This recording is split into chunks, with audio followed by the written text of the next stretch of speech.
saya ini adalah kabel. Ciri khas haiwan saya ini ialah ada sayap dan ada bulu.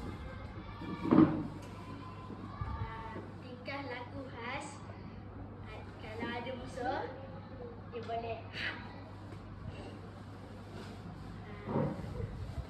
dia cara membiak dia beranak. Dia boleh terbang, boleh berenang.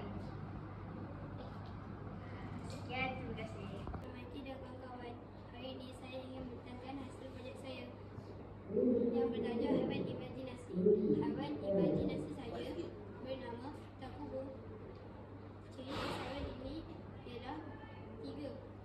Pertama, berduri yang tajam. Kedua, tanduk yang tajam. Ketiga, gigi yang sangat tajam.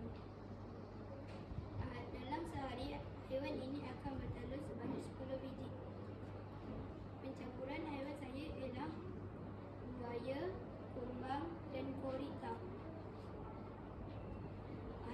Bahan yang saya gunakan adalah kertas flat, kotak dan hiasan kumbang.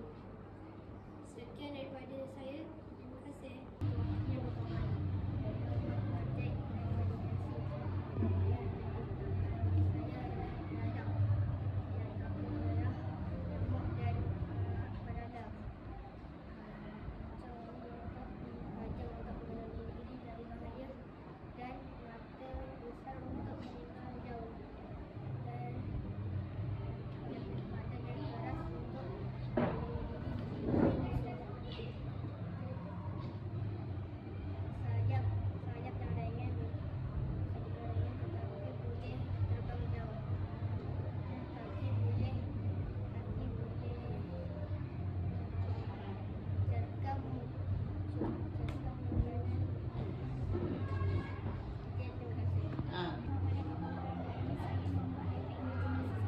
Buat sikit.